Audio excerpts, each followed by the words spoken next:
Jaz sem Dejan Herakovič, zborovodja pevskega zbora Vrelec, Društvo upokojencev Škofja Loka. Skupaj smo od leta 2019, to se pravi, da je zdaj že 6. sezona, kako sodelujemo. Danes smo nastopali na medgeneracijskem srečanju v Ljubljani v Cankarjevem domu. Redno se udeležujemo drugače tega nastopa, z veseljem.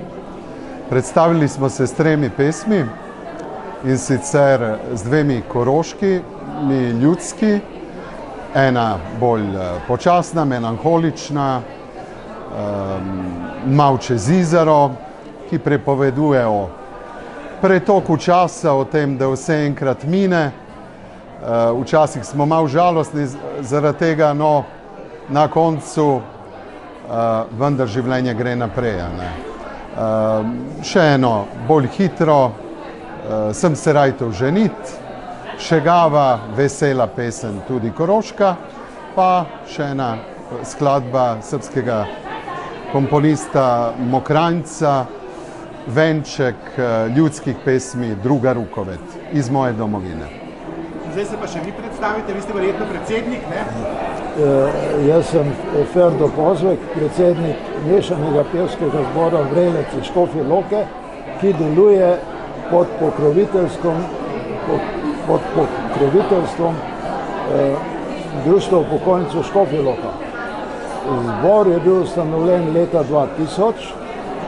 V zboru nas je trenutno 43 članov, pevk in pevcev. Kaj je bila spodbuda, da ste ustanovili ta mešani pevski zbor? Ja, pred tem mešanim zborom je obstajal moški zbor, vendar moški zbor je prenehal z delovanjem in takratni predsednik Društva upokojencev je bil tak entuzijast pevski, je predlagal, da bi ustanovili novi zbor in takrat je bil ustanovljen mešani pevski zbor Vrelec. Kakšno pesem gojite? Predvsem gojimo slovensko, ljudsko in narodno, koroško, ljudsko in narodno. Učimo se pa tudi malo bolj zahtevne pesmi, to so nekateri klasiki, evropski klasiki, kot je Mozart, Verdi.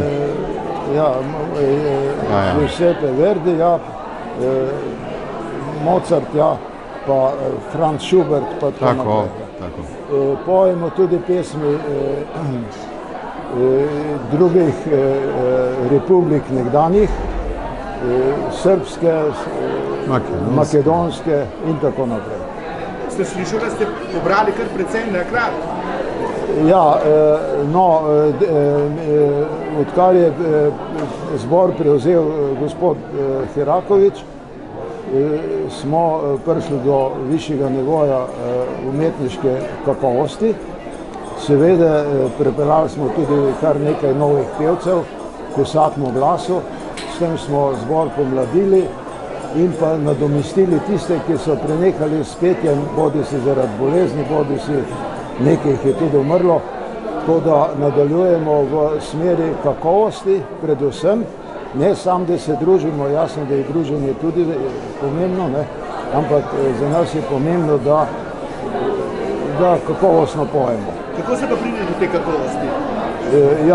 Na ta način pripeljali smo vrhunskega strokovnjaka, to je Dejan Herakovič, v slovenskem prostoru, da je jasno to. In pa seveda pripeljali smo veliko dobrih pevcev, in pa da redno hodimo na vaje, potem lahko zborovodje tudi lahko kaj iz nas naredi. To pomeni resno delo? Ja, vsekakor. Tudi če je amatersko? Ja, tako je. Jaz sem to malo po poklicu tak, da zmeram pristopim resno v zadevi in rezultati so tu. Prva stvar je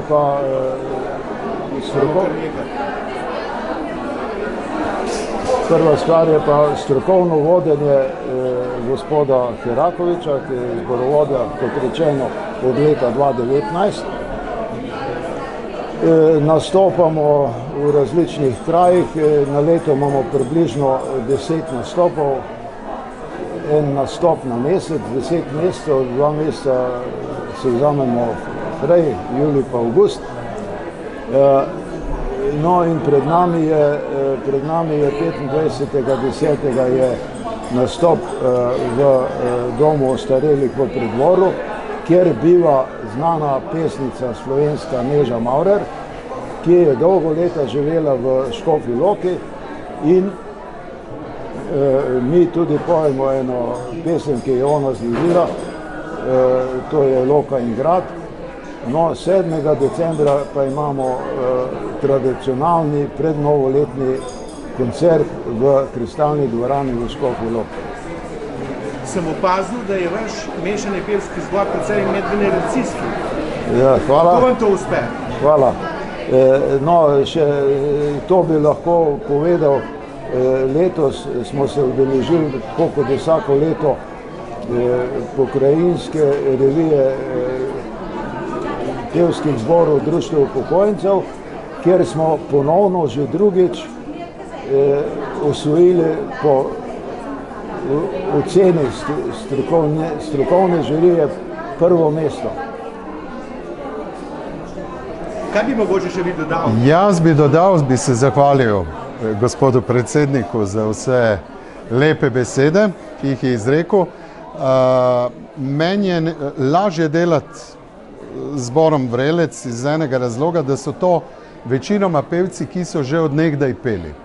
To se pravi, niso amaterji čisti začetniki, no so tudi v mladosti in v srednjih letih prepevali in ogromna razlika je med takšnimi zboristi, ki so že nekaj ustvarjali prej in med unimi, ki mogoče, ko gredo v penzijo, začnejo peti. Tako da je tudi meni naloga lažja in moram reči, da uživam v tem delu in v tem ustvarjanju, ker mi zelo pogosto uspe speljati svojo idejo, ki jo imam v glavi pri ustvarjanju.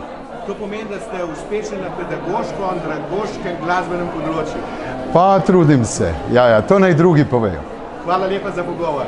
Hvala tudi vam.